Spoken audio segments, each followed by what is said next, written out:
Welcome everyone to another episode of Exploring Concept Art with me, your host, Jason Etienne.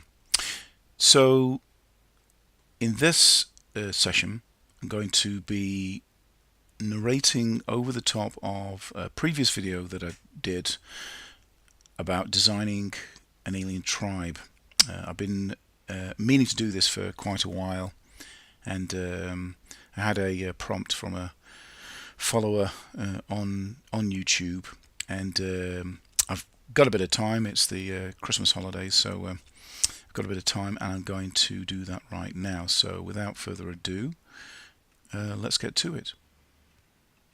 So basically the idea behind this was to create a tribe really from beginning to end. So when I started this project, it was really thinking about, okay, so what's the home world of this tribe going to look like?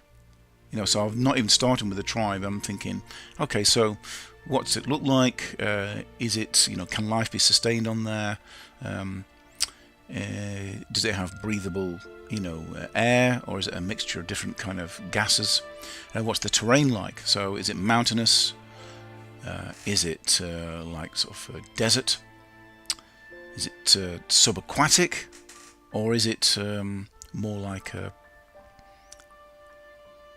kind of what's the word? Kind of paradoxical kind of gravity.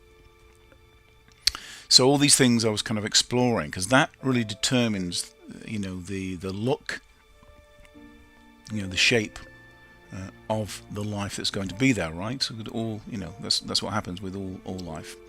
So before I got to the tribe, I was just thinking about, what are the creatures going to look like? And again, at this point, I'm not really thinking too much about, well, actually, not really thinking too much about anything. I'm just really exploring form at this stage. The other part of it kind of comes later, but at this point, I was just thinking, drawing on all my kind of, film and game references and, comic references and things like that, literature,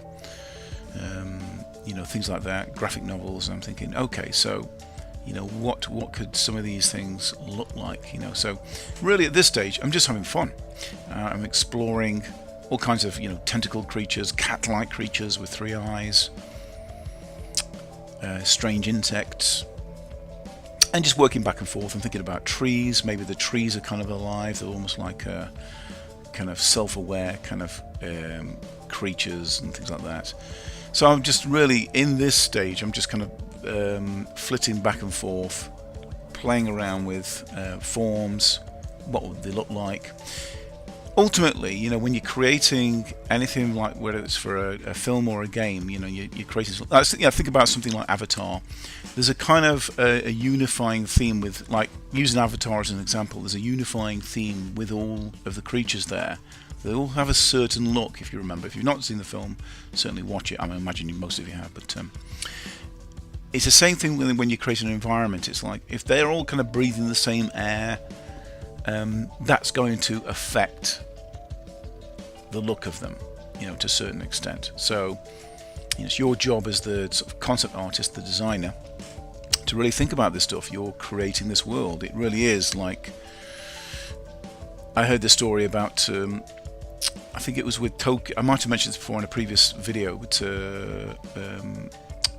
Tolkien, who did the Hobbit and the Lord of the Rings trilogy. Even before he came up with the stories. He actually came up with the worlds, the universe, the gods, all of that kind of stuff.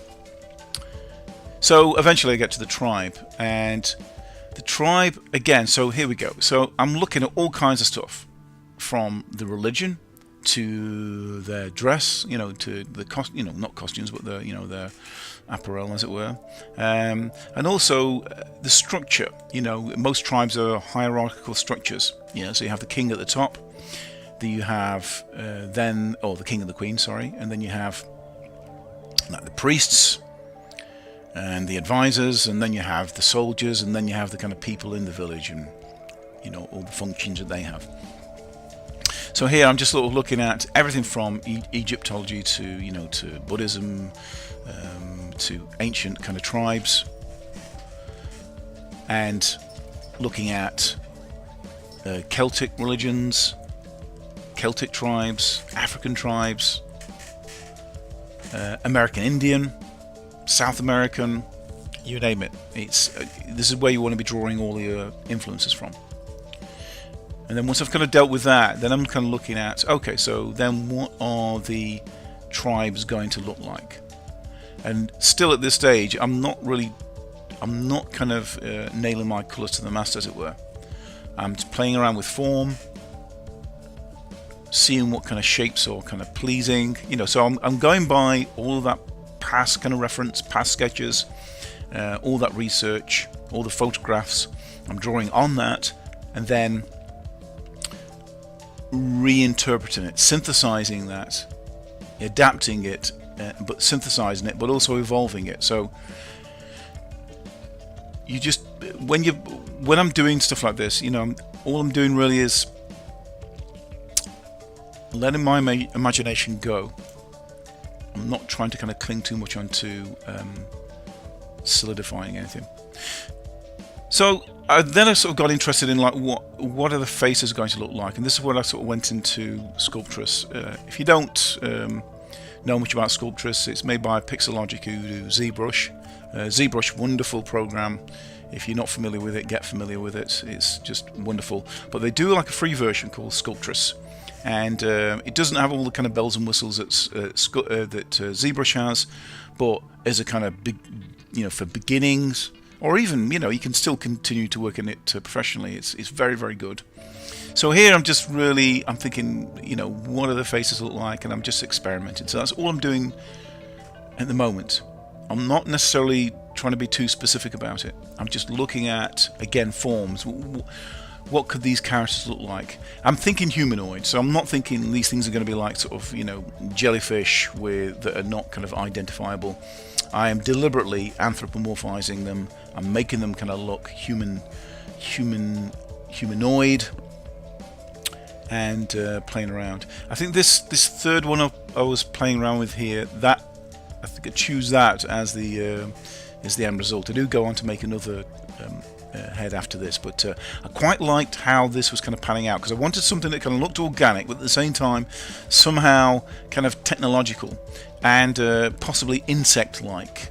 And one of the reasons for that is I was thinking with the environment, which we'll see later, would be quite hostile. So it'd be a combination of kind of extreme cold and extreme heat. So something like a kind of mountainous Arctic kind of area, but with kind of volcanic eruptions. So they're kind of living in this kind of juxtaposition of extreme heat and cold. So I wanted them to kind of have like a skin that would be durable, that would be able to protect them from both of these elements. So yeah, I went on to sort of do this character, and again, I liked everything that I did, but like I say, I kind of favoured more the previous model that I did. But maybe this character I'm making now could be potentially used as another tribe, another species, what have you.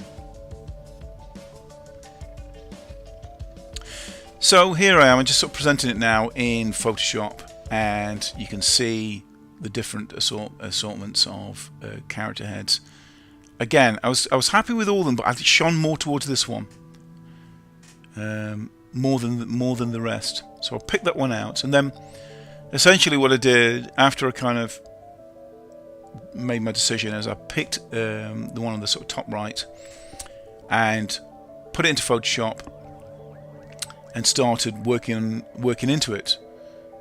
So using just that screen grab, I used the lasso tool, and I started creating its body out of that, because it's got the sort of similar values and the colours and things like that. And I thought, this is, again, the emphasis is on speed. So I'm thinking, get up and running, get sort of working with it, see what it looks like. So, and again, you can see there I'm kind of putting some annotations in there with the character.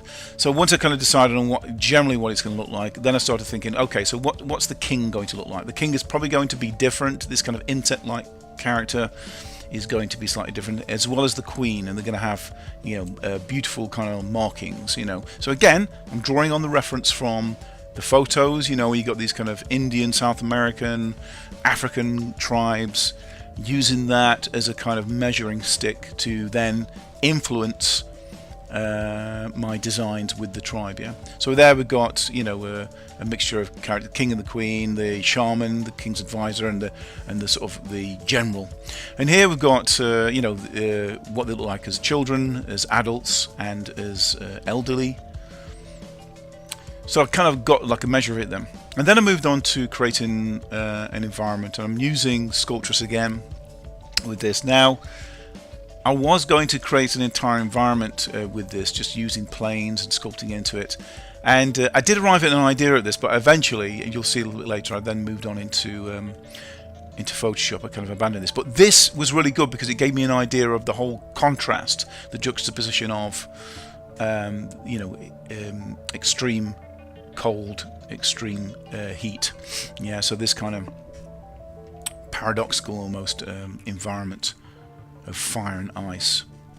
So again, I did like the way this was going, but I thought I wanted to kind of create a bigger picture. So here we've got the final result, where I basically created this environment in Photoshop, and you can see basically parts of the village and the mountains. You've got sort of moons and planets in the background there, and you've got a character kind of walking around. There are other things to consider as well, which I didn't manage to kind of fit in there. Things like, you know, ritualistic items, carvings, coins, inscriptions, totems, burial grounds, sacred spaces, and rival tribes. So again, you can see how you can kind of keep going with this. But essentially, that's it. So I hope you found this video helpful. It's giving you some ideas about, not only about the design process, but also about, you know, yeah, how to approach, which I guess is part of the design process, but how to approach when you're coming up with like an original idea. How do you go around that? You know, I have lots of students in the past who've kind of just started coming up with ideas without doing research, and I'll always say to them, you know, you've got to really front load the whole thing with research. You've got to find out really a lot more about the subject area that you're wanting to explore. And like with all sci-fi, it's based on now. You know, all sci-fi is based on now. It's based on what, you know, like for example, whether it's Star Wars or Avatar, they're all dealing with human themes. You know, that someone once said, you know, all sci-fi is about really the present day, and you could say the present day, also the past. Yeah, so it's just something to consider, you know, when you're going through your design process. But anyway, that's it. Hopefully you found this helpful, and yeah, be sure to subscribe to my channel if you're visiting for the first time. Be sure to give me a like. If you have any questions about this, be sure to leave a comment below. Oh, and another thing as well is, for those who don't know, I am now on Patreon. So if any of you are feeling generous and want to support me, by all means, you can click on the link and subscribe below. But that's it. Good luck with your designing, and yeah, see you next time. Thanks a lot.